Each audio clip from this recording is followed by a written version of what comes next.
उसकी 22 आयत है।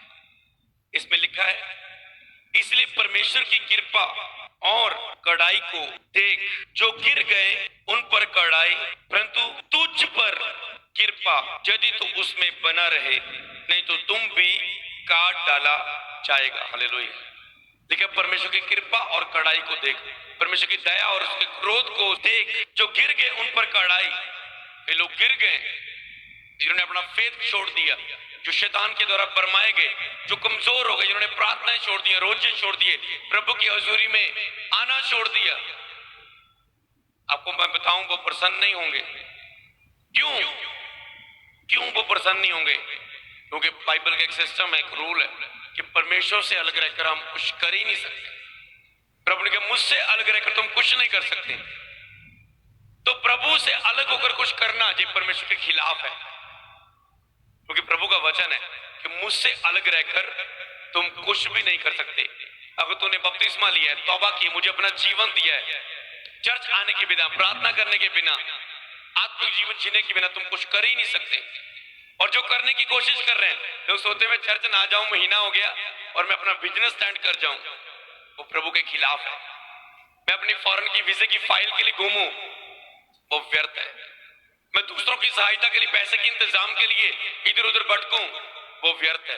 क्योंकि प्रभु से अलग रहकर आप कुछ नहीं कर सकते, और ये वचन के खिलाफ है बिल्कुल। पर अगर प्रभु ने कहा तुम मुझ में बने रहो, मेरी बातें तुम में बनी रहे, तो जो चाहो मांगो तुम्हारे लिए हो जाएगा। पर यह वचन भी यही बता रहा है, परंतु तुझ पर कृपा। जो लोग यहां पर आए हैं परमेश्वर के अंदर, परंतु तुम पर, और जो लोग ऑनलाइन हजारों में देख रहे हैं, परंतु प्रभु कहता तुम पर कृपा, यदि तू उसमें बना रहे, नहीं तो तुम भी काट डाला जाएगा। कहता अगर तू मेरी हजूरी में बना रहे तो तुम मेरी कृपा को देखेगा, नहीं तो तुम भी काट डाला जाएगा, तुम पर भी मेरी कृपा दृष्टि खत्म हो जाएगी।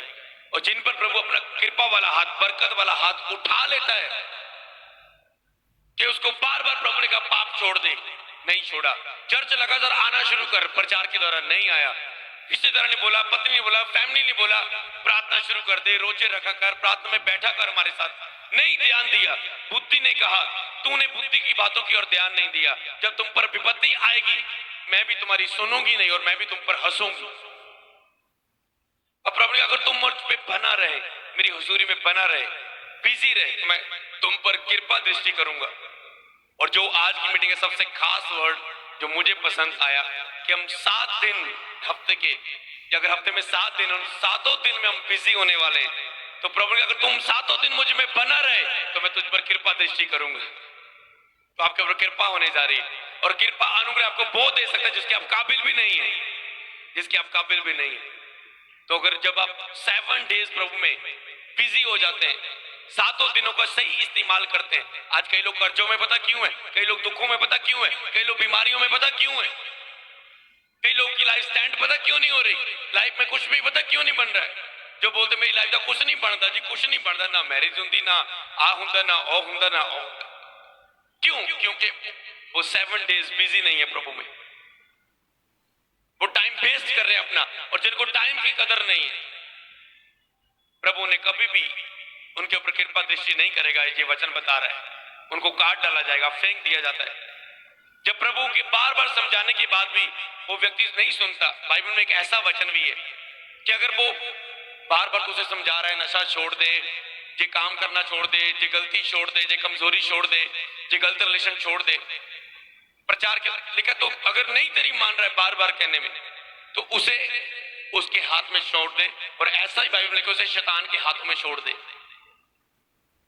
कई वक्त परमेश्वर छोड़ देता है आपको, जब आप बार बार कहने के बावजूद भी कोई व्यक्ति नहीं सुधरता, परमेश्वर के सामने नहीं मन फिराता और लौट आता प्रभु के, तो उसे परमेश्वर उसके ऊपर शैतान के हाथों में छोड़ता है। इसलिए नहीं कि उसे सदा के लिए छोड़ दिया, इसलिए क्योंकि प्रभु तो दुख नहीं देगा, समझ गए ना? प्रभु तो उसकी टांग नहीं तोड़ेगा, प्रभु तो उसे बुखार नहीं डालेगा, प्रभु उसके ऊपर अब कृपा दृष्टि हटा लेता है। अब क्या करता है शैतान? तो बस देखता है किसके ऊपर मैं अपनी इच्छा पूरी करूं, क्योंकि वो स्पिरिट है। जब तक उसे नशा नहीं मिलता, व्यभिचार नहीं करवाती वो आत्मा, उसको चैन नहीं मिलता, और वो ढूंढती है। जैसे आप काम ढूंढने जाते हैं ना, शैतानी आत्मा रोजे काम ढूंढती है कि हम बॉस को जाके अपना रिकॉर्ड पेश करें और हम अपना रैंक, अपना लेवल बढ़ाएं कि हाँ आज कोई नशे के लिए मिले, आज कोई व्यभिचार के लिए मिले, आज कोई गिराने के लिए मिले, जो भी उनका काम है उनको वो करना होता है और अपने शैतानी राजा के सामने एक रिकॉर्ड पेश करना होता है।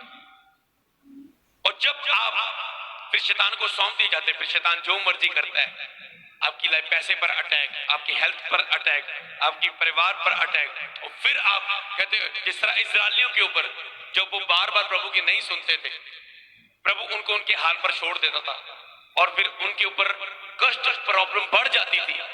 जब बढ़ती थी क्या करते थे, ओ यहोवा हमें बचा, हमें बचा। जब उनके ऊपर प्रॉब्लम बढ़ी तो उन्होंने यहोवा की दुहाई दी। जब वो नॉर्मल लाइफ थी तो उन्होंने दुहाई नहीं दी, और जब प्रॉब्लम बढ़ी उन्होंने यहोवा की दुहाई दी, तो परमेश्वर ने फिर उन्हें छुड़ाया। हालेलुया। तो इसी तरह जब आप फिर जब दुख में आते हैं, फिर आपको प्रभु की याद आती।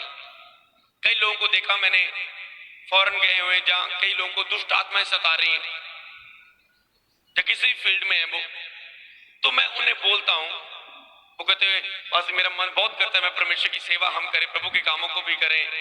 मैंने कहा पहले अपने दुष्ट आत्मा से इस छुटकारे को रिसीव करो। और मैं एक वर्ड उन्हें कई वक्त देता हूं कि दुष्ट आत्मा के कारण ही आप प्रेयर कर रहे हैं, बाइबल पढ़ रहे हैं, रोजे रख रहे हैं, पवित्र जीवन जी रहे हैं, क्योंकि आपको दुष्ट आत्मा से छुटकारा चाहिए। क्योंकि आपको पता दुष्ट आत्मा नहीं जाएगी, मैरिज नहीं होगी, बीमारियां नहीं जाएंगी, गुप्त बीमारियां नहीं जाएंगी, डर रहेगा, लाइफ का एंजॉय नहीं होगा, लाइफ में खुशी नहीं होगी, आनंद नहीं होगा, फाइनेंशियली बरकत नहीं होगी। मुझे पहले छुटकारा चाहिए। और आप छुटकारा पाने के लिए इतने प्रेयर कर रहे हैं, रोजे रख रहे हैं, बाइबल पढ़ रहे हैं, जो आपके लिए बेटर है। क्योंकि अगर आपको कोई दुख ना होता, कोई प्रॉब्लम नहीं होती, आप फॉरेन में ऐश कर रहे होते, मेरे पास तो सब कुछ है, मुझे यहोवा की क्या जरूरत है, मुझे चर्च प्रे करने की क्या जरूरत है, मुझे चर्च जाने की क्या जरूरत है। तो इसी तरह कई बार परमेश्वर आपकी लाइफ में फिर बार बार जब आप नहीं मुड़ते परमेश्वर की ओर, अपना जीवन नहीं देते, तो प्रभु छोड़ देता है अपनी लाइफ में। फिर कहते हैं ना, आना तो ऊंट पहाड़ के नीचे ही है। फिर आप पूरी घूम घाम के अपना जोर लगा के आते तो फिर परमेश्वर के पास ही है। बस क्या हो जाता है, टाइम वेस्ट हो जाता है। तो आपने समय वेस्ट नहीं करना। इसके उल्ट क्या है कि आपके 7 डे वीक के पूरे 7 दिन बिजी होंगे परमेश्वर में, और आपके ऊपर वो कृपा दृष्टि करेगा यीशु मसीह।